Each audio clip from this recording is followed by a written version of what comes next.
If you've never witnessed a 60-year-old woman sporting two pairs of sunglasses, one prescription pair jammed under a massive rhinestone-studded set of drugstore aviators standing on a sidewalk and absolutely losing her mind at a rooftop, then buddy, you haven't lived in Oak Creek Estates.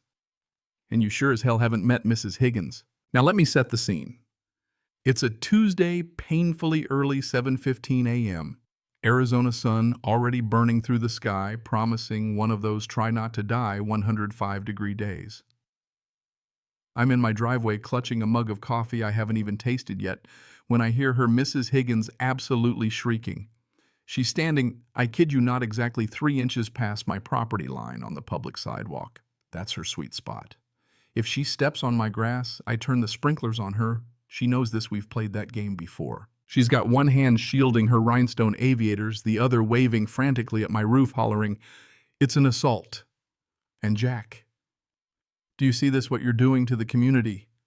I sip my coffee, finally watching her and her dog Mittens, who incidentally looks less like a poodle and more like someone vacuumed up a dust bunny and gave it a leash. "Good morning, Mrs. Higgins," I say as pleasant as can be. "Lovely day for a tan. Are you yelling at the clouds again, or is this a special performance just for me?" She glares, adjusting her outer sunglasses. "Don't you get smart with me, young man." She says it like young man is a curse word. It's those panels, she screeches, those hideous industrial glass monstrosities you plastered all over your roof. I tried to walk Mittens past your house and I was nearly blinded. Blinded Jack, I look at Mittens, who is busy sniffing a hydrant, totally unfazed by this so-called supernova. "Mrs. Higgins, those are high-efficiency monocrystalline solar panels. They absorb light, they don't reflect it. If they did, my electric bill wouldn't be zero." She's having none of it. "I don't care about your electric bill, Jack. I care about the aesthetic integrity of this neighborhood. I care about the retinas of our pilots flying overhead. Do you want to cause a plane crash?" "Jack, is that it? You want a 747 in the community pool because you're cheap on AC. Now, I'm no scientist, but we live 50 miles from the nearest airport. If a pilot's using my roof for navigation, we have much bigger issues than my nuisance and glare." But she's undeterred. "You'll be hearing from the board," she huffs. This isn't over. I can feel the glare burning through my UV protection. She spins and storms off Mittens, skidding to keep up. I look up at my roof, sleek, black, beautiful. 30 grand of my own money, the only thing keeping my finances out of the hands of the power company's summer robbery scheme. I figured that'd be it. Another day, another HOA tantrum. Man, was I wrong. 3 days later, I'm in the garage, sawdust everywhere, and Steve the mailman, good guy, shorts too high, knows everybody's business, walks up the drive looking like he's about to deliver a bomb. "Sorry, Jack," he says, handing me a thick certified letter. "It's from the chaotic, evil empire." The HOA, I sigh. "The very same. Last week I delivered one to a guy for having his trash can visible from the moon. He actually looked like he might cry. Got a pin." I take the envelope inside to my wife Sarah, who's chopping veggies with the kind of focus usually reserved for bomb squads. "What is it?" she asks. "Violation notice," I mutter, slicing the envelope open. Inside, a stack of papers, photos of my house, drone shots, even one of a bird flying near my roof, like it was part of some criminal conspiracy. I start reading aloud. "Dear homeowner, it has come to the attention of the Architectural Control Committee that you have installed unauthorized reflective surfaces on the southern exposure of your primary dwelling. These surfaces, identified as solar collection units, are in direct violation of Article 14, Section B, Subsection 2, Nuisance and Glare." Sarah stops chopping. "Nuisance and glare. That's about floodlights, not solar panels." I keep reading. "The board has determined that the reflective index of your solar panels exceeds the community standard for matte finishes. Multiple complaints have been filed regarding blinding glare affecting pedestrians and vehicular traffic." Sarah snorts. "Vehicular traffic. We live in a cul-de-sac.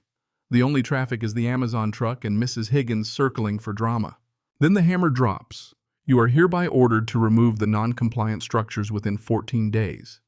Failure to comply will result in a fine of $500 per day, retroactive to the date of installation." I do the math, $500 a day, 2 months retroactive. That's 30 grand. 30 grand in fines for a 30 grand system. "They can't do that," Sarah says. "State law protects solar installs." "You checked." She's right, I did. Solar Rights Act. But there's always a loophole. If they claim safety hazard or nuisance, they can ban it. She shrugs, grabs a bell pepper, crunches it. Fight it. Go to the meeting tonight. Bring the specs. Bring the science. Embarrass her. Oh, I'm going to do more than embarrass her, I say, grabbing my truck keys. I'm going to bury her in physics. Now let's talk about the HOA meetings. Beige room, beige carpet, beige walls. It smells like stale coffee and regret. 20 neighbors, half retirees, who live for this, half younger folks praying to escape. Mrs. Higgins is perched at the head table, flanked by Bob, the narcoleptic treasurer, and Janice, the secretary, writing so furiously I worry about spontaneous combustion. I don't wait to be called on. I march up, violation notice in one hand, spec sheet in the other. I'm here to appeal the violation regarding my roof, I announce. Mrs. Higgins gives me that tight, predatory smile. Jack, please keep it brief. We have mulch to discuss. Sure, I say. Here's brief, you're lying. My panels don't glare. Anti-reflective glass, less than 2% reflection. Your Cadillac windshield reflects more. Gonna ban your own car. There's a ripple of laughter. Mrs. Higgins does not laugh. She doesn't even look at my paperwork. Data sheets are nice, Jack, she says. But we live in the real world. I have affidavits from 3 neighbors who say the glare is unbearable. Name them, I demand. They wish to remain anonymous. You seem volatile. I'm an accountant. Regardless, she waves her hand. The board has voted. The panels are a nuisance. They don't match the earth tones. All roofing must be uniform, non-reflective, and consistent. So that's it. I ask, feeling my patience leak out my ears. 30 grand to go green, and you're tearing it down because you don't like the look. Janice, the secretary, pipes up. It's the glare, Jack. What if a child gets blinded and crashes a bike? The panels are on the roof. Unless the kids hang gliding, we're fine. Mrs. Higgins bangs her gavel, looking like a discount Judge Judy. 10 days, Jack. And don't think you can replace them with anything shiny. Matte, non-reflective, dark. Understood. I stand there surveying the room, neighbors avoiding eye contact, Bob snoring. Let me get this straight. You want a dark, matte, non-reflective roof? Yes, Mrs. Higgins says, exasperated. Pitch black if you have to. Click. That's the sound of malicious compliance. Okay, I say, picking up my violation notice. I'll take them down. Mrs. Higgins is taken aback. You will. Absolutely, I grin. You'll get the darkest, maddest, non-reflectivist roof on this street. You won't see a ray of sunshine come off my house. She turns back to her papers. Good. Next, someone's lawn flamingos are out of code. I walk out of that meeting humming. Don't go home. Instead, I sit in my truck, phone in hand, looking up industrial thermal roofing stuff used to melt snow off warehouses. If they want dark and non-reflective, I'll give them so much compliance they'll beg for mercy. Next morning, I call in sick. I need a special kind of roofer, the sort who doesn't just slap on asphalt, but isn't too curious either. I find Big Tony's Custom Metal and Roofing on page 3 of Google. The reviews are split between Tony is a genius and Tony scared my cat. I dial. Yeah, this is Tony, comes the gravelly voice. Tony, I need a standing seam metal roof. Matte black. Like nuclear black. The stuff that absorbs heat so fast it could start its own weather pattern. Long pause. You want the barn stuff. Zero gloss melts snow off warehouses. That's the one. Buddy, you put that on your house in Arizona, you're gonna bake. Your attic will be a sauna. Your AC will quit. That's the idea, I say. HOA wants dark matte non-reflective. They said they didn't care about anything else. Tony laughs. Oh, you want to cook them? Got it. I'll bring color swatches. We'll find you a black that eats light for breakfast. Tony shows up, absolute unit of a man, arms like tree trunks, binder full of metal samples. He flips past the boring stuff and lands on midnight matte, heavy gauge, zero gloss industrial. This is the nuclear option. In this heat, it'll radiate out thermal bloom. Stand close and you'll feel it. It legal. Totally. Meets code. Metal roofs are allowed. HOA rules say black is neutral. We shake on it. Let's turn up the heat. Tony grins. The demolition is fast and loud. Mrs. Higgins comes out smug as ever. Finally seeing reason, Jack. Yes, ma'am. No more glare. New roof meets all your specs. I assume tasteful charcoal shingle. Better, I say. Matte black metal, pitch black. She wrinkles her nose, but doesn't protest. As long as it isn't shiny. Trust me, Mrs. Higgins, you won't see a thing. By Friday, my house looks like someone cut a chunk out of the night sky and dropped it onto my lot. The effect is immediate. The house looks heavier, smaller, like a villain's lair. The physical effect, though, that's the real showstopper. Saturday, 10 a.m. I step outside. The air shimmers. It's like standing behind a jet engine. The inside's cool. Tony doubled the attic insulation, bless him, but outside it's a thermal death zone. The mailman leaves my packages at the curb, writing, "I'm not walking up your driveway." My shoes are melting. Dave, my neighbor, starts to complain.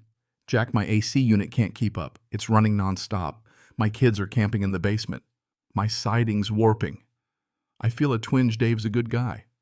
But he points out, "She did this. Not you. Everyone's pissed at her."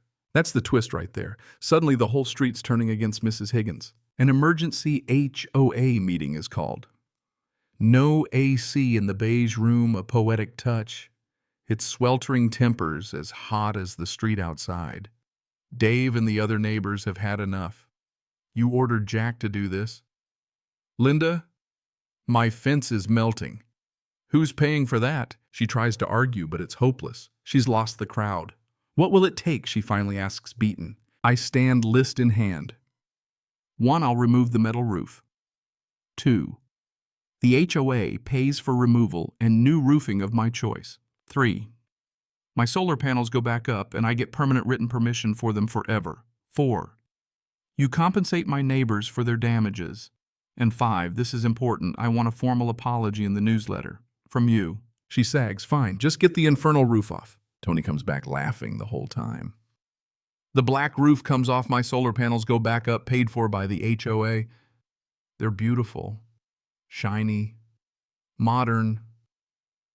I sit on my porch, cold beer in hand, sun reflecting off my panels, casting a golden glare right onto the for sale sign in Mrs. Higgins's yard.